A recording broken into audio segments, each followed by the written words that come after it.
Mga kababayan, magandang araw sa ating lahat at tayo po ay naghahanda na para sa pakikipagkaisa sa nagaganap na ngayon at tuloy-tuloy na siguro ito na pagdagsa ng tao sa People Power Monument diyan sa EDSA. At ito na ang sinasabi natin na kapag nagtuloy-tuloy ang pang-aabuso, ang pag-aabuso sa kapangyarihan, ang paggamit ng poder at kapangyarihan para pagtakpan ang katiwalian, ang korupsyon at pandarambong, may hangganan po ang pagpapasensya ng taong bayan.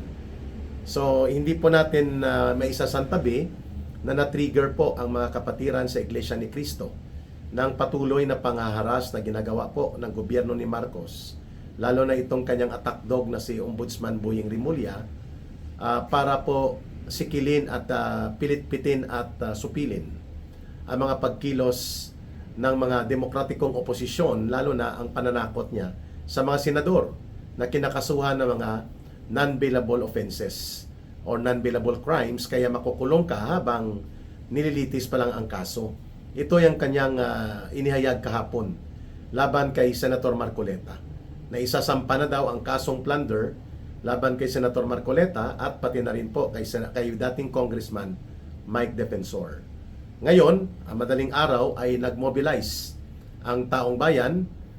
May malaking contingent ng Iglesia ni Cristo at yan, nag-occupy EDSA na at ngayon nagtatanong na ang mga mamamayan kung ito na ba ang hudyat ng panibagong people power. Sa gitna ng ulan ay dumadagsa ngayon ang mga tao sa kahabaan po ng EDSA. At nakikita natin na mukhang nagkakaroon ng panic reaction na ang gobyerno ngayon kasi nabulaga sila ng madaling araw ay dumagsa ang mga tao sa People Power Monument. Ngayon, mahihirapan silang i-disperse ito sapagkat marami na ang sumasama, and I think even from as far as Nueva Ecija, Tarlac, Pampanga, Bulacan, and pati po ang Cavite, Laguna, Batangas, Rizal, Quezon ay bababa na rin dito. At may mga balita tayong natatanggap na may mga senador na gustong sumama na rin sa pagkilos na ito para ipanawagan na sana ay magtuloy-tuloy na ang pagbaba ng mapayapa ni Ginoong Marcos Jr. bilang presidente, ang paglayas na rin sa poder ni Martin Romualdez at ang pagharap nila sa pananagutan nila sa paglaganap at paglakas at muling paglala at paglubha ng pandarambong at mga kurakot na nagaganap sa ating bayan. So tuloy-tuloy na po ito mga kababayan. Ang ating informasyon na natatanggap ay wala nang uwian ngayong araw hanggang bukas, hanggang sa susunod na mga araw, upang ipakita sa gobyerno ni Marcos na itigil na ang totoong pagsasagawa niya ng sistematikong pagsupil at mga pag-aabuso sa poder, kung saan tinatarget ang mga democratic opposition forces, ang mga leaders ng Senado, kagaya po nila Senator Marcoleta ngayon, na isusunod nila, na ipapakulong nila Rimulya at nila Marcos dyan sa nangyari din kay Senator Jinggoy Estrada. Mga kababayan, hindi na siguro ito mapipigilan pa o mapapakiusapan dahil nagtimpi na rin po ang mga mamamayan, nagtimpi na rin po ang mga kapatiran sa Iglesia ni Cristo, pero tuloy-tuloy pa rin po ang pananakot at panggigipit na ginagawa nila Boying Rimulya. Saan po ito patutungo? Number one, dapat malinaw po sa kapatirang Iglesia ni Cristo na siyang may pinakamarami dyan, na hindi lang dapat ito defense or sa pagtatanggol kay Senator Marcoleta sa ginagawang panggigipit at mga inhustisya at mga kaabusuhan laban sa kanyang karapatan. Dapat ito'y pagtatanggol din sa buong demokrasya at sa buong lipunang Pilipino na inaabuso ng gobyerno ni Marcos at Romualdez.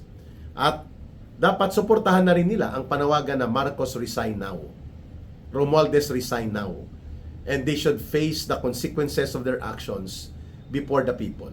At kapag nag-resign po sila, doon po tayo susunod sa constitutional line of succession, which is the Vice President shall be the next President according to the Constitution, para mapayapa, walang karahasan, walang kaguluhan, at nang sa ganun po ay umusad ang pag-iral ng ating gobyerno, may namumuno pa rin na pamahalaan, at mayroon pa rin po tayong pagkakaroon ng stability sa buong lipunang Pilipino.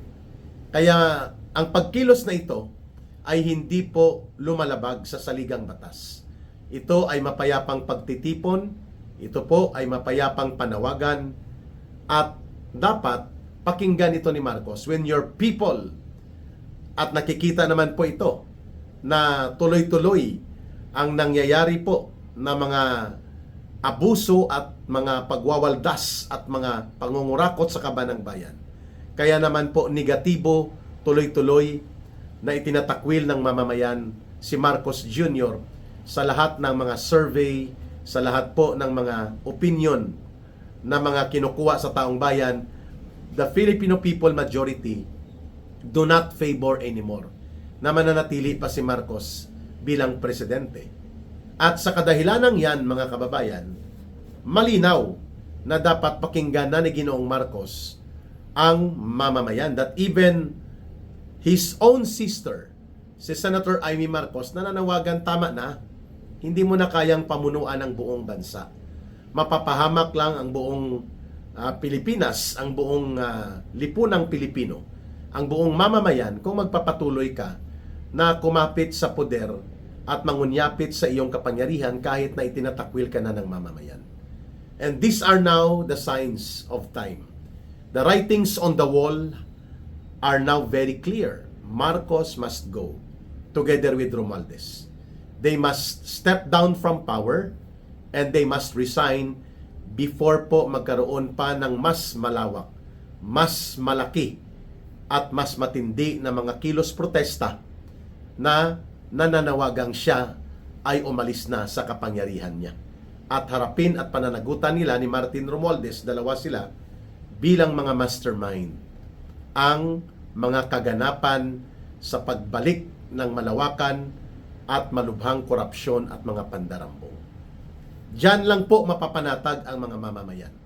So the gathering of people right now, the massing up of people, the Peaceful Assembly at EDSA People Power Monument, ay may panawagan ito ng pananagutan ni Marcos at ni Romualdez at pagpapatigil sa kanilang mga ginagawang abuso sa poder at kapangyarihan at ang kanilang pananagutan bilang mga mastermind sa pagpapasimuno ng pagkakaroon ng sistematiko, malawakan at malubhang korupsyon at pandarambong na naganap sa ilalim ng kanilang administrasyon.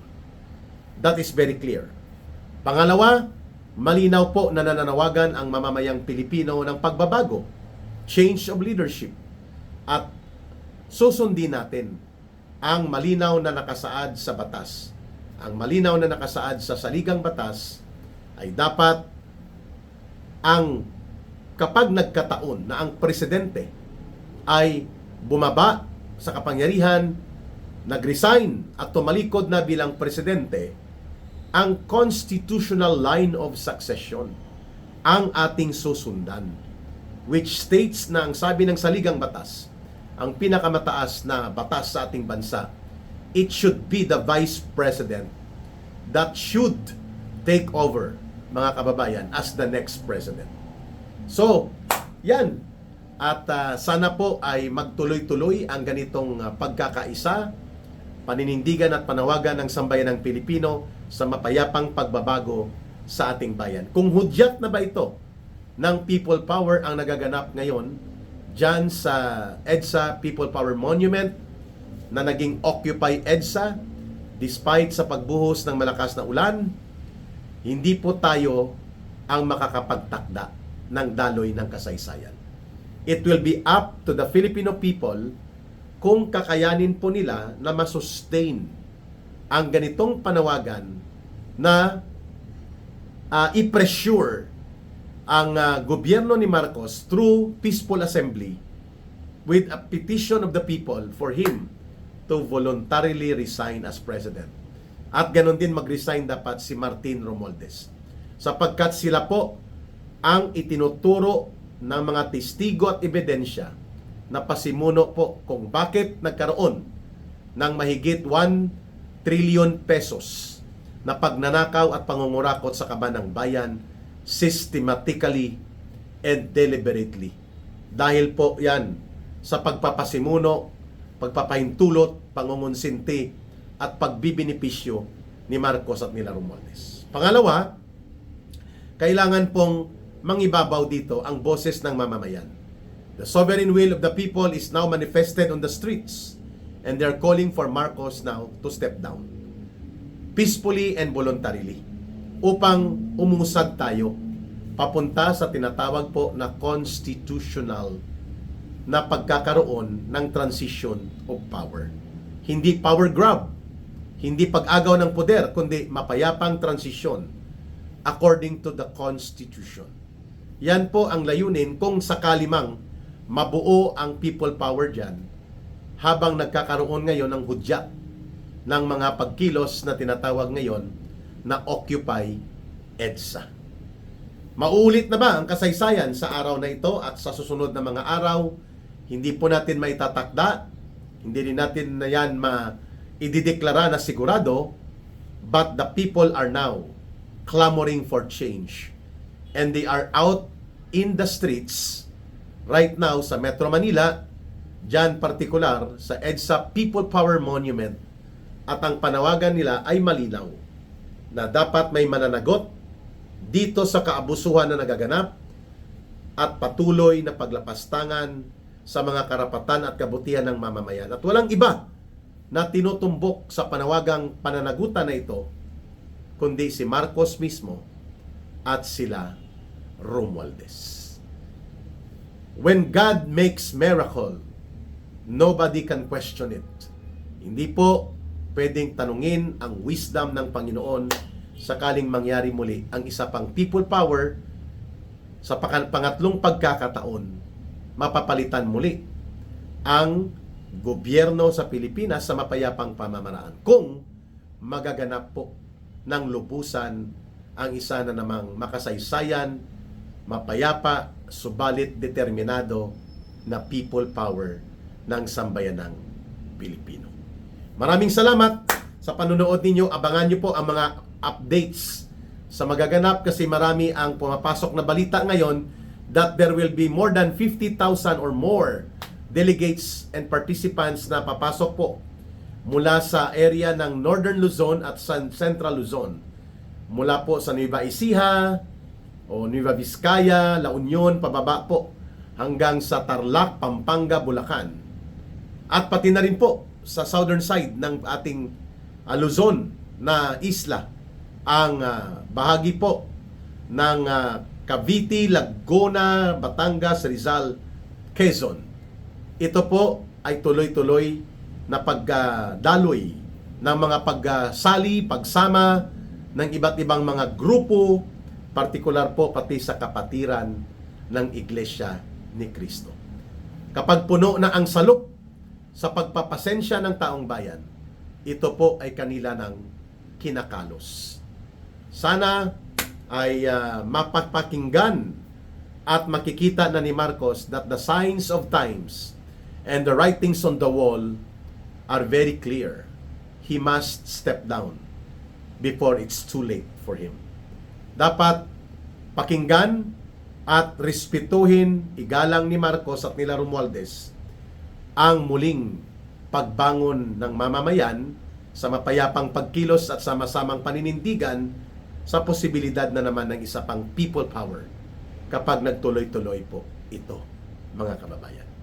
Maraming salamat sa panunood at pagsubaybay sa Ka Eric Celis YouTube channel. Sana po huwag kayong magsawa sa pagsuporta ng ating mga advokasya sa mga balita at talakayan. Mabuhay po kayo, mahalin ang bansang Pilipinas. Walang ibang magmamahal nito kundi tayo ring mga Pilipino. Para sa Diyos at sa Pilipinas nating mahal. May God bless everyone. May Allah will be with those also who believe in Allah, for the Muslim brothers and sisters. Maraming salamat muli. Bye for now. Ito po si Ka Eric. Mabuhay!